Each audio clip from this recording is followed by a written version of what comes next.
Merry Christmas. I have tried to think of ways to do this Christmas sermon without referring to our billboard. As a congregation, we dealt with it last Sunday, but I suspect that for many who visit us more occasionally, it is still on your mind. If I don't mention it, it will be the elephant sitting on the pew next to you, whispering in your ear, and you'll never hear my message. So let's deal with it and get it out of the way. Besides, since I dare say it will be mentioned in Christmas sermons around the world, why not in this one? Since a big part of my mission at St. Matthew's is promoting progressive Christianity, going viral on the internet is the elusive Holy Grail. As our friends and foes alike know, Glenn and I have tried repeatedly in the past to get people's attention with controversial sermons, articles in the Herald, media releases, billboards, and some of the events we permit to happen here. It hasn't happened in a significant way until now. It may never happen again. It's like winning the lotto. While I have heard from many about how angry it made them, interestingly enough, their anger only fueled the story.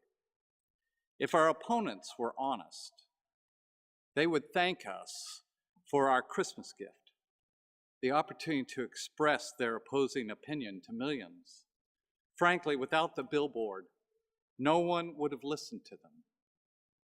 On the other hand, contrary to Garth George, one of New Zealand's more conservative columnists, non-believers I've heard from not only found humor, but hope in it. They are the ones for whom the gift was intended. Because of them, I don't feel bad in the least about our decision to put it up.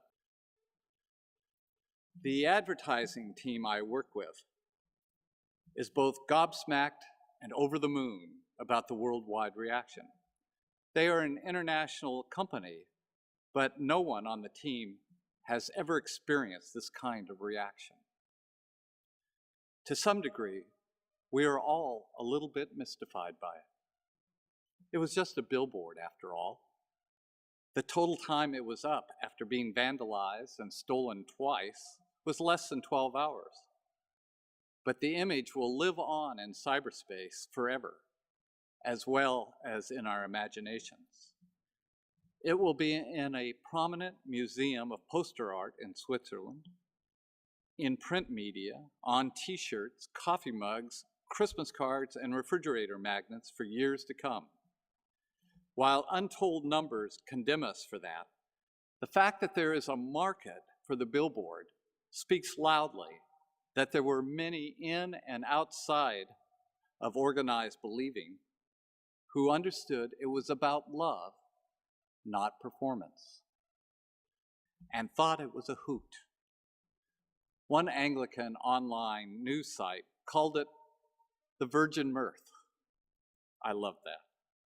The only thing I regret is how the reactions of some within the church confirm for others outside the church that religion too often prefers to reside in self-righteous and self-satisfied indignation.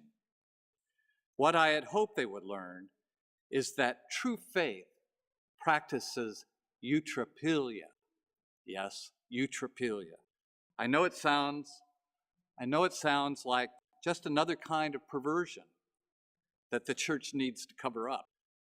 But it is a wonderful Greek word that Aristotle used to describe a wittiness somewhere between buffoonery and boorishness. He considered it a virtue, while Paul's use of it in Ephesians is often translated as coarse jesting. I like a friend of mine's definition best. It is the great big belly laugh of God. He thinks the divine played giggle belly with Adam and Eve in the garden and had so much fun his laughter spilled out into all of us. As my friend has written, God's laughter is the stuff of our fiber and our home address.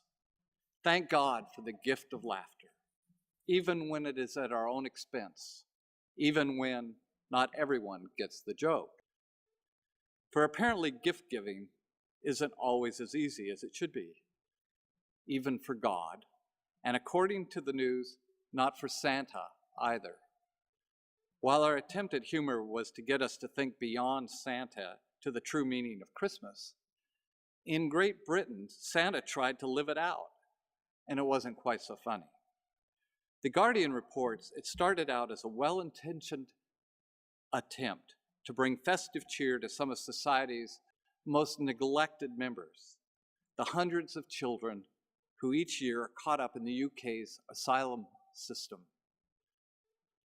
But when the Anglican Church's leading expert on Father Christmas, dressed up as St. Nicholas himself, arrived with one of Britain's most distinguished clerics to distribute presents to children held at the Yarlswood Immigration Removal Center in Bedfordshire, things took a turn straight out of Dickens.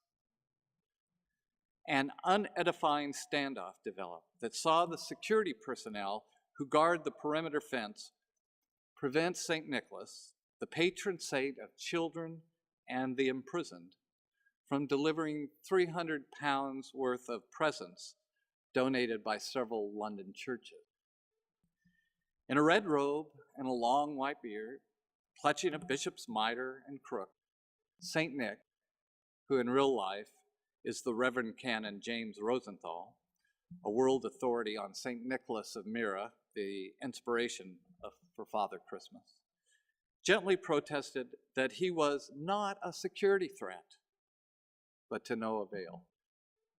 Then, as St. Nicholas, accompanied by the canon theologian at Westminster Abbey, attempted to bless the gifts, the increasingly angry security guards called the police. The row comes amid mounting concern about the treatment of children in these centers. Last week, senior doctors called for an immediate end to the profoundly harmful detention of children in immigration removal centers. St. Nick has never been turned away from anywhere before, Rosenthal said. I hope the kids realize that they will be firmly in my prayer. This story begs the question of what is truly blasphemous. Our billboard lampooning the virgin birth, or imprisoning immigrant children. This story, with accompanying videotape now on YouTube, has gone viral on the web, just like our virgin Mirth. It is interesting that while Jesus' birth did not make headlines in either of the centers of power in his day, Jerusalem or Rome, those inspired by his birth today can make a worldwide impact in a matter of hours. That is the nature of God's love. It gets up the nose of those seeking to maintain the status quo. Otherwise, Garth George would not still be taking notice of us 9 days after it hit the wires. The joke is that the more they try to contain that love, the further it spreads. Even before the internet, it was always thus. That's how a baby in a manger changed the world. It's how we continue to do so.